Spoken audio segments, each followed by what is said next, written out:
Hey guys, how you doing? Welcome to Lee's Slot Cars. Right, yesterday I went out for a stroll for a bit of sea air, and it was lovely. And when I do that, it's really good thinking time for me. Thinking is very dangerous for me, as this will unfold. Okay. So I was thinking that I really like this layout. It's good, but I wish it was just a little bit longer. And come on, guys, we've all wished it could be a little bit longer, haven't we? And I think I've come up with a way of doing it. Let me explain. Right, this is, excuse me, this is the layout as it is. And if you've seen my other videos, you would have seen this before. I used to have the workbench just there, which meant I kept walking up and down this bit to get to the workbench. So I had to keep all this relatively free. Well, now my workbench is over there. I don't have to do that. So this is sort of wasted space. There's a little load of stuff dumped down there. So what I am thinking is if I take this 5mm MDF backboard off and put it along here, I can have an extension coming from there down here to a hairpin bend and joining up with the rest of the track. As long as I've got the right track pieces and sizes to make this work. There might have to be a little bit of juggling about, but that's fine. I'm open to that. So it's not going to be a complete scrap it new layout. It's going to be an extension to existing. This will be so cool if I can pull it off. My plan, because my wood pile is very much depleted, so I need to work with what I've got. Now I've got obviously that board there that can be the base. I have a little bit of timber here that can be used as the frame for the base, and I can secure that to the side areas. I need a leg. I think I've got a 75mm fence post somewhere, or an offcut that will do for a leg, so it can be secured at that end, at the sides, with a leg just there. My God, I've got a lot of work to do. I am slightly concerned that by having that, it's going to make it difficult to get to this stuff here, but I'll cross that bridge when I come to it. The other bonus of doing it is hopefully this shelf unit here, which really does my head in because it sort of draws in my workspace. If I could get rid of this, it'll give me a lot more room to maneuver, which is what I want.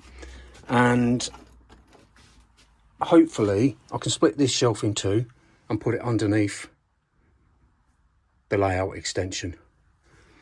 That's the plan. This all sounds really good in theory, doesn't it? Whether it works out in practice, I don't know.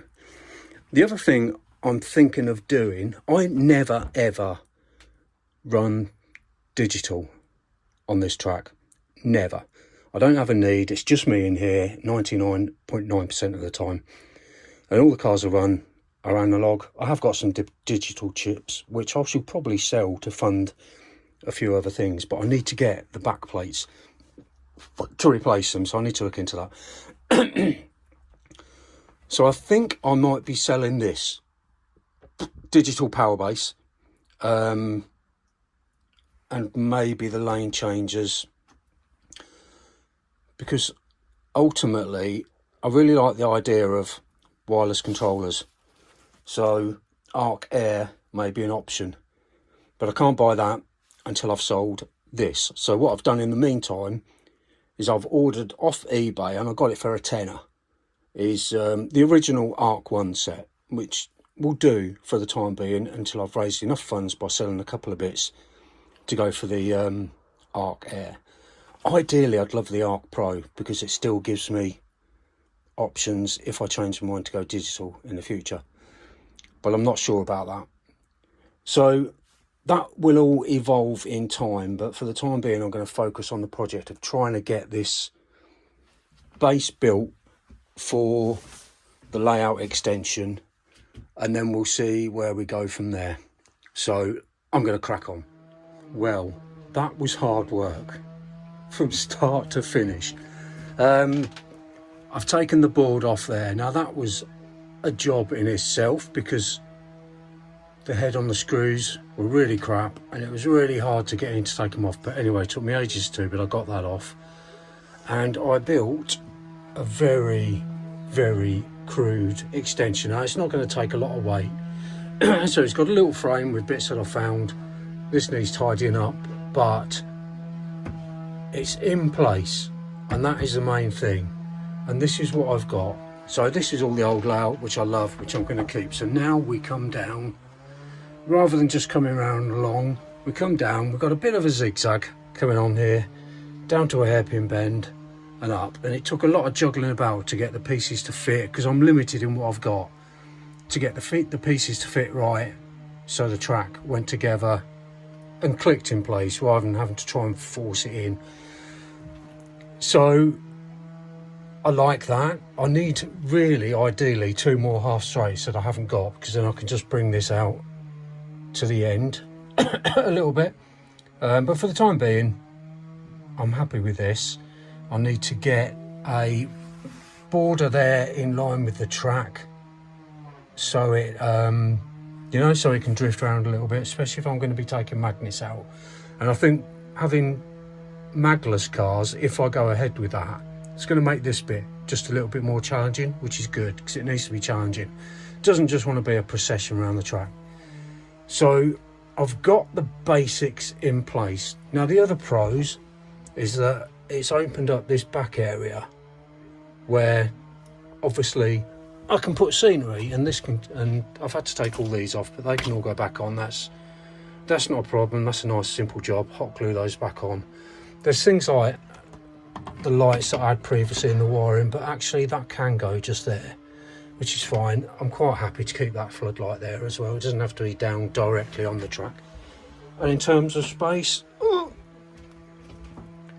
to get through, as long as I don't eat too many pasties, which is a bit of a problem for me, especially living in Devon and being on the doorstep of Cornwall. I tend to eat more than my fair share of pasties, but the basics are done.